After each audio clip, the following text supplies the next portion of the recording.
नमस्कार, आप देख रहे हैं न्यूज़ वन इंडिया और मैं हूं आपके साथ सपना शर्मा। बुलेटिन की शुरुआत बड़ी खबर से करते हैं। आपको बता दें सीएम योगी आदित्यनाथ का आज वाराणसी दौरा है। 2 दिवसीय दौरे पर वाराणसी जाएंगे सीएम योगी आदित्यनाथ। वाराणसी में कई कार्यक्रमों में शिरकत करेंगे। इसके साथ ही खेलो इंडिया के समापन समारोह में वो शामिल होने वाले हैं। सीएम योगी के साथ केंद्रीय मंत्री अनुराग ठाकुर भी मौजूद रहेंगे। इसके साथ ही आपको बता दें कि वाराणसी में G20 की तैयारियों पर भी वो बैठक करने वाले हैं। किस तरीके से तैयारियां की जाएंगी, इसको लेकर चर्चा भी यहां पर की जाएगी। तो बड़ी जानकारी इस वक्त की आप तक पहुंचा रहे हैं। आपको बता दें कि ये जो कार्यक्रम है इसमें केंद्रीय मंत्री अनुराग ठाकुर भी मौजूद रहेंगे और ये कार्यक्रम अपने आप में बेहद खास। आपको बता दें कि 2 दिवसीय वाराणसी का दौरा सीएम योगी आदित्यनाथ का है। इसको लेकर तमाम तरीके की तैयारियां पूरी कर ली गई है। वहीं वाराणसी में कई कार्यक्रमों में शिरकत करेंगे सीएम योगी आदित्यनाथ। इसी के तहत आपको बता दें कि खेलो इंडिया के समापन समारोह में वो शामिल होंगे। सीएम योगी के साथ केंद्रीय मंत्री अनुराग ठाकुर भी मौजूद रहेंगे। वहीं आपको बता दें वाराणसी में G20 की तैयारियों पर भी वो बैठक करेंगे। हालांकि इस बैठक में क्या कुछ निकलकर सामने आएगा ये देखना होगा, लेकिन किस तरीके से तैयारियां की जाए इसको लेकर चर्चा की जाएगी।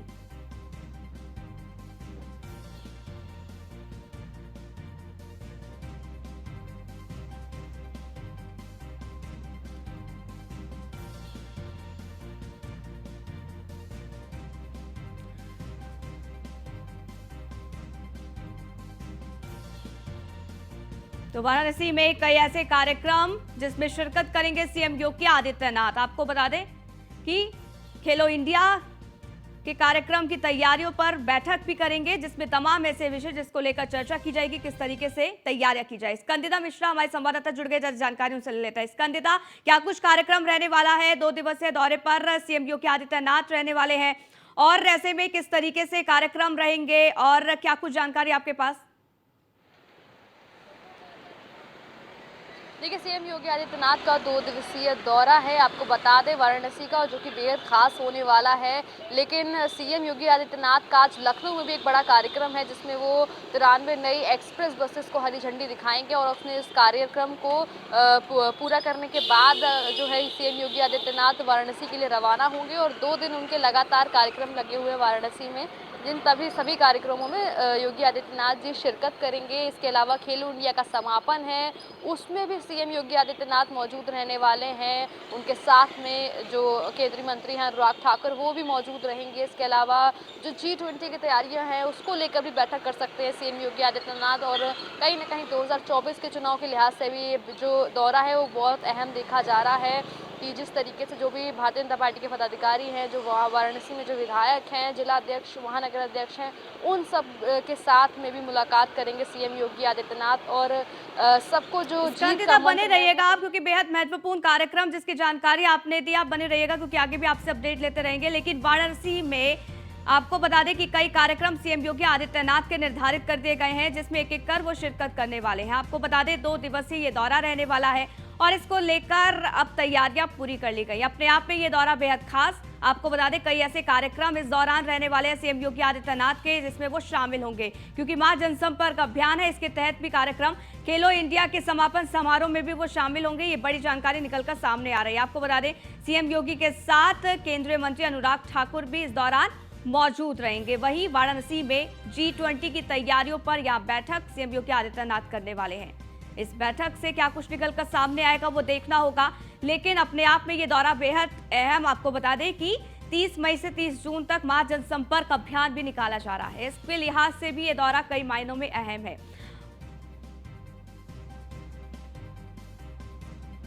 तो वाराणसी से आपको बता दें कि संतोष ओझा हमारे संवाददाता जुड़ गए, जानकारी उनसे ले। संतोष, क्या कुछ आज कार्यक्रम रहने वाले सीएम योगी आदित्यनाथ के?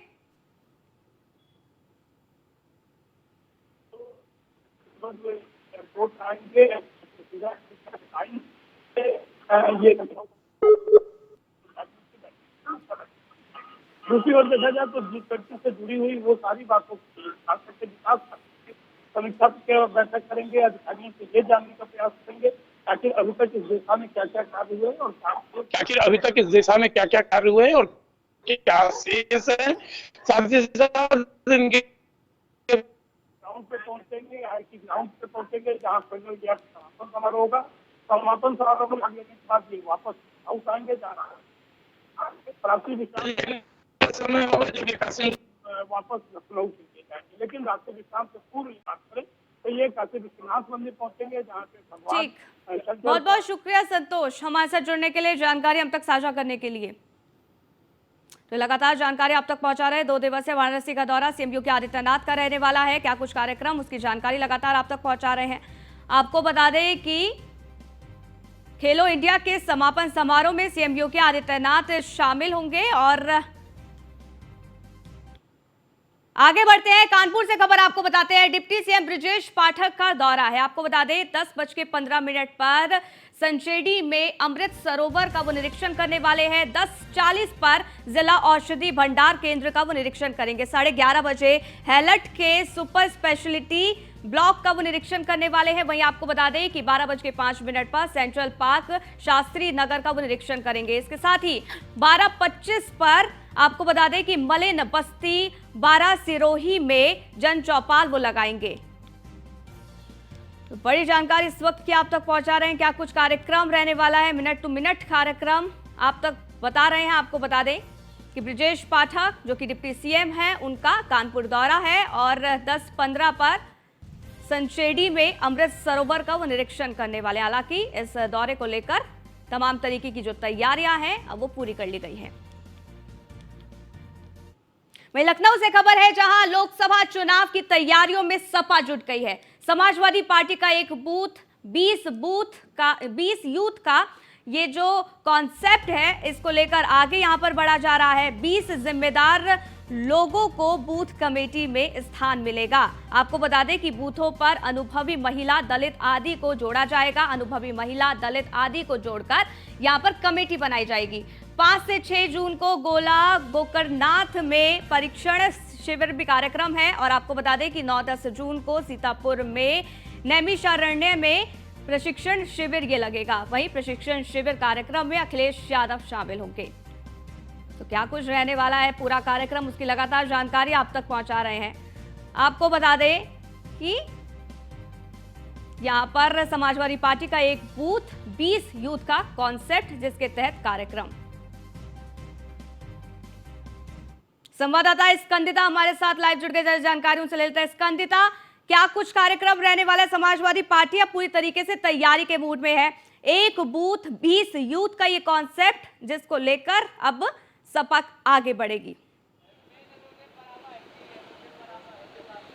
देखिए, लोकसभा चुनाव 2024 को लेकर समाजवादी पार्टी एक्टिव मोड में नजर आ रही है। लगातार तैयारियों में जुटे हुए हैं अखिलेश यादव और हर रोज जो है वो सपा कार्यालय आ रहे हैं, बैठक कर रहे हैं, जिलेवार बैठकें ले रहे हैं और जो तमाम अलग अलग जो लोकसभा क्षेत्रों के जो कार्यकर्ता हैं वो सब आ रहे हैं, उनसे मिल रहे हैं और कहीं ना कहीं संगठन में जो कुछ बदलाव होने हैं उन पर भी खासा फोकस किया जा रहा है कि क्या कुछ जो चेंजेस हैं वो करने हैं, उनको लेकर भी खास ध्यान दिया जा रहा है। इसके अलावा समाजवादी पार्टी एक नया फॉर्मूला लेकर आई है, 1 बूथ 20 यूथ, जिसमें 20 यू यानी एक बूथ पर जो है 20 यूथ लोगों को स्थान दिया जाएगा। उनको 20 यूथ की जो है एक कमेटी बनाई जाएगी और इस कमेटी के जो सभी लोग हैं उसमें अलग अलग लोगों को शामिल किया जाएगा। उसमें महिला, पिछड़ा, असामान्य और जितने भी लोग हैं सबको जोड़कर एक कमेटी बनाई जाएगी और ये खास ध्यान रखेंगे, एक एक बूथ का ध्यान रखा जाएगा कि किस तरीके से बूथ लेवल पे मजबूत करना है, पार्टी का ज़मीनी स्तर कैसे मजबूत करना है, उसको लेकर समाजवादी पार्टी में अब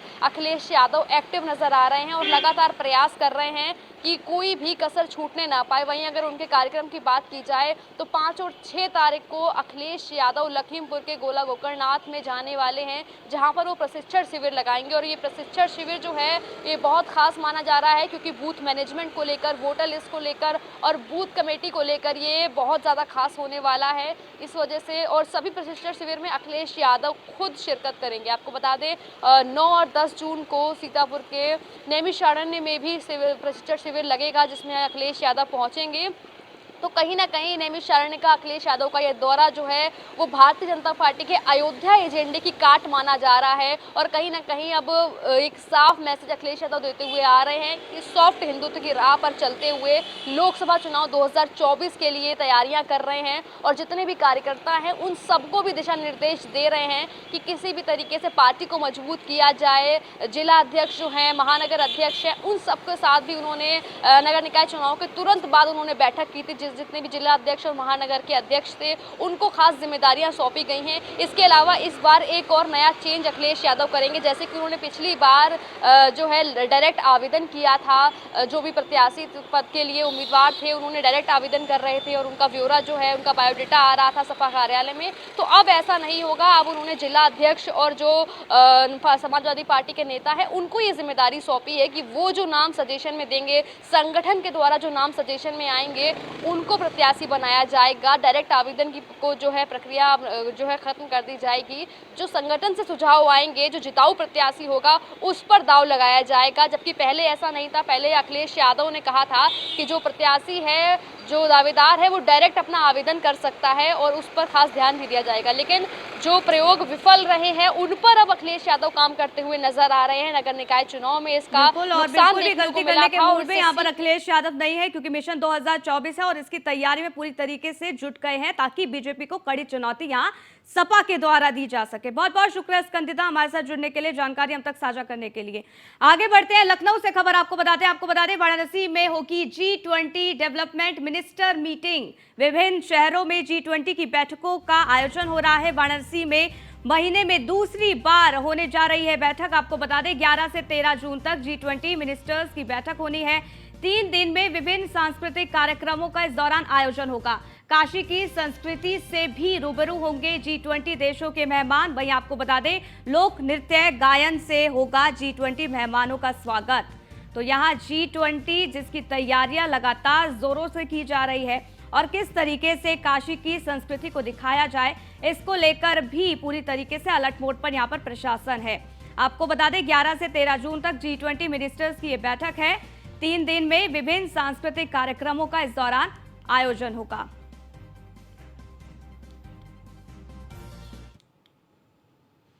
एक और बड़ी खबर आपको बता दें, यूपी को मिलेगी 93 नई एक्सप्रेस बसों की सौगात। आपको बता दें दिल्ली के लिए 93 एक्सप्रेस बसों का शुभारंभ सीएम योगी आदित्यनाथ करने जा रहे हैं। 7 नई साधारण बसें भी दिल्ली के लिए आपको बता दें कि शुरू की जाएगी। यूपी राज्य परिवहन निगम के स्थापना दिवस के मौके पर यह कार्यक्रम है।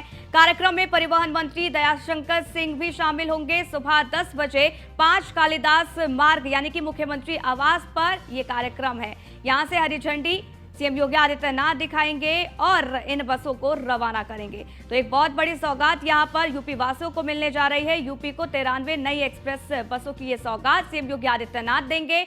आपको बता दें कि इसका शुभारंभ किया जाएगा, यानी कि अब सफर आसान हो जाएगा। 7 नई साधारण बसें भी दिल्ली के लिए यहां रवाना होगी। आपको बता दें कि कार्यक्रम में परिवहन मंत्री दयाशंकर सिंह भी शामिल होंगे। ये भी जानकारी निकलकर सामने आ रही है। वहीं सुबह 10 बजे 5 कालिदास मार्ग मुख्यमंत्री आवास पर यह कार्यक्रम होगा, जिसकी हर एक तस्वीर आप तक पहुंचाएंगे। लेकिन अपने आप में ये तस्वीर बेहद खास होगी। आपको बता दें कि यहाँ पर अब बड़ी सौगात दी जानी है। यूपी में फैलेगा एक्सप्रेस बसों का जाल और इसको लेकर सीएम योगी आदित्यनाथ की महत्वपूर्ण कवायद।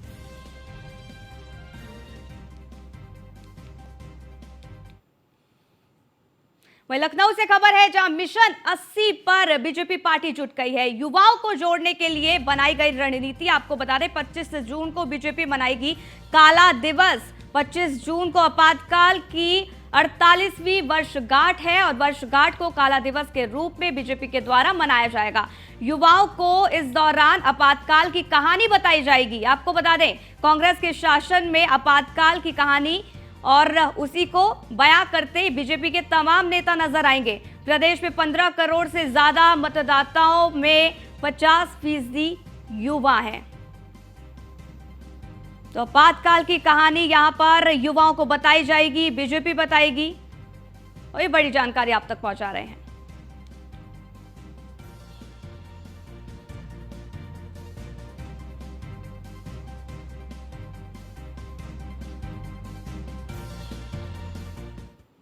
लखनऊ से बड़ी खबर आपको बता दें, गोमती रिवर फ्रंट घोटाले का पूरा मामला और गोमती रिवर फ्रंट घोटाले की जांच अब सीबीआई कर रही है। सीबीआई ने आपको बता दें रिटायर्ड चीफ इंजीनियर का बैंक लॉकर को खंगाला है अभियंता ओम वर्मा का बैंक लॉकर चेक किया गया है। लॉकर से लाखों के जेवरात, संदिग्ध दस्तावेज बरामद किए गए हैं। ये सूत्रों के हवाले से खबर मिल रही है। इसके साथ ही आपको बता दें, बरेली में मुख्य अभियंता के पद पर तैनात थे ओम वर्मा। बिना निविदा आपको करोड़ों रुपए का सौंदर्यकरण का यहां पर आरोप लगाया गया है।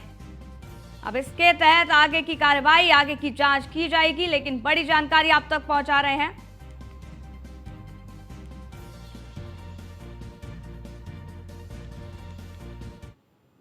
लखनऊ से खबर, लाइनमैन और जेई पर प्रशासन की पैनी नजर है। बिजली चोरी मामले में लाइनमैन जेई पर अब कार्रवाई होगी। अवैध रूप से कनेक्शनों को जोड़ने पर यह कार्रवाई यहां पर की जाएगी। आपको बता दें, अवैध से जुड़ने कनेक्शन पर यहां पर मुकदमा भी दर्ज होगा। मुख्य अभियंता वाणिज्य की तरफ से ये निर्देश दे दिए गए हैं। सभी डिस्कॉम के निर्देशों को आपको बता दें कि निर्देशकों को निर्देश भेज दिया गया है। लाइनमैन और जेई पर भी यहां पर मुकदमा दर्ज होगा। ये भी जानकारी निकलकर सामने आ रही है। तो इसी बीच आगे बढ़ते हैं, बागपत से खबर आपको बताते हैं। एसपी विधायक अतुल प्रधान पर मुकदमा दर्ज हो गया है। अतुल प्रधान और समर्थकों के खिलाफ यहां मुकदमा, आपको बता दें, बैरिकेडिंग तोड़कर सरकारी कार्य में बाधा डालने पर यह मुकदमा दर्ज किया गया है। गुर्जर गौरव यात्रा में शामिल होने जा रहे थे। सपा एमएलए विधायक और पुलिस के बीच इस दौरान धक्का मुक्की हुई थी, झड़प देखने को मिली थी। शहर कोतवाली पुलिस अब पूरे मामले की जांच पड़ताल में जुट गई है।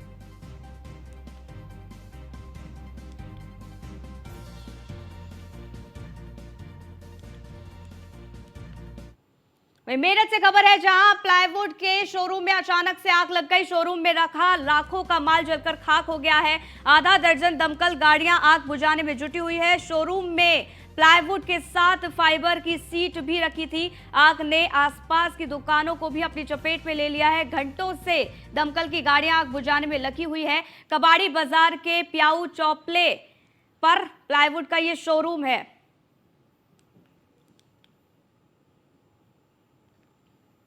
तो इसी बीच रुकेंगे एक छोटे से ब्रेक के लिए, देखते रहिए न्यूज़ 1 इंडिया। ब्रेक के बाद आपका स्वागत है। आगे बढ़ते हैं और आपको बता दें कि ओडिशा में बड़ा ट्रेन हादसा हो गया है। ओडिशा के बालासोर में बड़ा ट्रेन हादसा हुआ। आपको बता दें, बालासोर में हुए ट्रेन हादसे में बड़े मृतकों की संख्या भी अब बढ़ गई है। ट्रेन हादसे में घटनास्थल से 333 से ज्यादा शव मिले हैं। आपको बता दें, हादसे में घायल 300 से 400 लोग अलग अलग अस्पताल में भर्ती है। रेल मंत्री अश्विनी वैष्णव घटनास्थल के लिए रवाना हो गए हैं। वहीं आपको बता दें, राहत और बचाव का कार्य लगातार जारी है। रेस्क्यू लगातार किया जा रहा है। 100 से ज्यादा एम्बुलेंस और 50 बसें घायलों को अस्पताल ले जा रही है। वहीं आपको बता दें कि युद्ध स्तर पर राहत और बचाव कार्य चल रहा है। ईस्ट कोस्ट रेलवे के अधिकारी अमिताभ शर्मा हादसे के बारे में उन्होंने बताया कि कोरोमंडल एक्सप्रेस पहले पटरी से उतरी, दूसरी ओर से आ रही यशवंतपुर हावड़ा ट्रेन एक्सप्रेस से टकराई। फिर कोरोमंडल एक्सप्रेस की कुछ डिब्बे जो थे वो पटरी से उतर गए। हालांकि आपको बता दें, स्टेशन पर खड़ी मालगाड़ी से ये टकराए। 3 ट्रेनों की टक्कर से ये बड़ा और भीषण हादसा हो गया है। आपको बता दें, हावड़ा से चेन्नई जा रही थी कोरोमंडल एक्सप्रेस और ये भीषण हादसा, जिसकी तस्वीर भी आपको विचलित कर सकती है। हालांकि ये तस्वीर लगातार आप तक पहुंचा रहे हैं। हादसे में मृतकों के परिजनों को मुआवजे का भी ऐलान कर दिया गया है। आपको बता दें कि रेल मंत्रालय ने मुआवजे का ये ऐलान किया है और इस बीच आपको बता दें कि परिजनों को 10-10 लाख रुपए की आर्थिक मदद यहां पर दी जाएगी। इसके साथ ही गंभीर घायलों को 2 लाख की आर्थिक मदद और वही जो मामूली रूप से घायल हैं उनको 50,000 की मदद दी जाएगी। रेल हादसे में घटनास्थल से 120 से ज्यादा शव मिले हैं, यानी कि अब इनकी संख्या और भी ज्यादा बढ़ सकती है। लेकिन आपको बता दें कि ये बेहद भीषण हादसा और अफरा तफरी का माहौल उस समय देखने को मिला जब 3 जो ट्रेनें थी वो आपस में टकरा गई। हालांकि आपको बता दें कि इस दौरान हावड़ा में हेल्पलाइन नंबर भी जारी कर दिया गया है। इसके जरिए आप फोन कर अगर आपका कोई साथी वहां पर फंसा हुआ है उसके बारे में जानकारी जुटा सकते हैं, जानकारी ले सकते हैं। इसके साथ ही शालीमार कोलकाता में आप फोन कर जानकारी ले सकते हैं। लगातार जो नंबर्स हैं वो टीवी स्क्रीन पर हम आपको दिखा रहे हैं। अगर इनमें से किसी भी शहर के आप रहने वाले हैं तो आप इन नंबर्स पर कॉल कर सकते हैं। आपको बता दें, आपको बता दें इसके साथ ही कि बालासोर के लिए भी हेल्पलाइन नंबर जारी कर दिया गया है। खड़गपुर में भी जो हेल्पलाइन नंबर है वो जारी हो गया है और लगातार टीवी स्क्रीन पर हम दिखा रहे हैं। आप इन नंबर पर कॉल कर जानकारी जुटा सकते हैं। खड़गपुर के लिए भी हेल्पलाइन नंबर है और इसके साथ ही जाजपुर क्योझर रोड हेल्पलाइन नंबर भी यहाँ इसके लिए जारी कर दिया गया है। कटक हेल्पलाइन नंबर भी जारी कर दिया गया है। आप जानकारी जुटा सकते हैं। अगर आपका कोई साथी, कोई परिजन इस हादसे के दौरान फंसा हुआ है तो आप उसके बारे में जो इन्फॉर्मेशन है इस नंबर के जरिए निकाल सकते हैं। हालांकि अब हम आपको ट्वीट दिखा रहे हैं। प्रधानमंत्री नरेंद्र मोदी का ट्वीट। आपको बता दें कि ओडिशा में ट्रेन हादसे से व्यथित हूं। दुख की इस घड़ी में मेरी संवेदनाएं शोक संतप्त परिवारों के साथ है। घायल जल्द स्वस्थ हो। रेल मंत्री अश्विनी वैष्णव से बात की और स्थिति का जायजा लिया। दुर्घटनाग्रस्त पर बचाव कार्य के लिए निर्देश भी दे दिए गए हैं और हर तरीके की सहायता दी जाएगी। ये सीएम आपको बताएं प्रधानमंत्री नरेंद्र मोदी का ट्वीट जो हम आपको दिखा रहे हैं। इसके साथ ही एक और ट्वीट आपको बता दें कि सीएम योगी आदित्यनाथ ने ट्वीट किया है। उन्होंने लिखा है कि ओडिशा के बालासोर में ट्रेन हादसे पर मुख्यमंत्री योगी आदित्यनाथ ने ट्वीट कर दुख जताया है और ये लिखा है कि ओडिशा के बालासोर में हुए ट्रेन दुर्घटना अत्यंत दुखद एवं हृदय विदारक है। मेरी संवेदनाएं शोक संतप्त परिजनों के साथ है। प्रभु श्री राम से घायलों के शीघ्र स्वास्थ्य लाभ हेतु प्रार्थना है। वहीं आपको बता दें कि ओडिशा के बालासोर में जो ट्रेन हादसा हुआ है उस पर दिल्ली के सीएम अरविंद केजरीवाल ने भी ट्वीट कर दुख व्यक्त किया है। उन्होंने लिखा है कि ओडिशा में हुए ये दर्दनाक रेल हादसा बेहद दुर्भाग्यपूर्ण एवं व्यथित कर देने वाला है। इस दुखद हादसे में जिन्होंने अपनों को खो दिया उन सभी परिजनों को, परिवार वालों के प्रति मेरी संवेदनाएं हैं। ईश्वर दिवंगत आत्माओं को अपने चरणों में स्थान दे और उनके परिवारों को इस मुश्किल घड़ी में हिम्मत और साहस दे। वहीं आपको बता दें कि इस बीच प्रियंका गांधी जिन्होंने ट्वीट कर दुख व्यक्त किया है। आपको बता दें उन्होंने लिखा है कि बालासोर उड़ीसा में हुए ट्रेन दुर्घटना का दुखद समाचार मिला। मृतकों के परिजनों के प्रति मेरी गहरी संवेदनाएं। मैं ईश्वर से प्रार्थना करती हूं कि सभी घायलों को जल्द स्वास्थ्य लाभ मिले। सभी कांग्रेस कार्यकर्ताओं से अपील है कि राहत कार्यों में पूर्ण सहयोग करें। वहीं आपको बता दें कि बेहद भीषण ये हादसा ओडिशा ट्रेन हादसे में प्रधानमंत्री नरेंद्र मोदी ने भी मुआवजे का ऐलान कर दिया है। मृतकों के परिजनों को 2-2 लाख की आर्थिक मदद दी जाएगी। वहीं घायलों को इलाज के लिए 50,000 दिए जाएंगे। तो यहां पर मुआवजे का ऐलान भी कर दिया गया है। हालांकि राहत बचाव कार्य अभी भी जारी है। लगातार एनडीआरएफ और एसडीआरएफ की टीम रेस्क्यू में लगी हुई है। हालांकि मृतकों की संख्या बढ़ सकती है, लेकिन आपको बता दें कि देश में कब कब हुए बड़े ट्रेन हादसे, अब इसकी जानकारी आपको तक पहुंचा देते हैं। 28 दिसंबर 2013 नांदेड़ एक्सप्रेस के एक एसी कोच में आग लगने से 26 लोगों की मौत हो गई थी। इसके साथ ही 2 नवंबर 2013 रायगढ़ में विजयवाड़ा जा रही ट्रेन ने आंध्र प्रदेश में गोतलाम रेलवे स्टेशन 8 लोगों को कुचल दिया था। 19 अगस्त 2013 की घटना है जब बिहार के खगड़िया जिले में कांवड़ियों को ट्रेन ने कुचला था। 37 यात्रियों की इस दौरान मौत हो गई थी। वहीं 26 मई 2014 की घटना जब गोरखधाम एक्सप्रेस ने एक मालगाड़ी को उसी ट्रैक पर टक्कर मार दी और हादसे में इस दौरान 22 लोगों की मौत हो गई थी। तो इस बुलेटिन में फिलहाल के लिए बस इतना ही। रुकेंगे एक छोटे से ब्रेक के लिए। देखते रहिए न्यूज़ 1 इंडिया।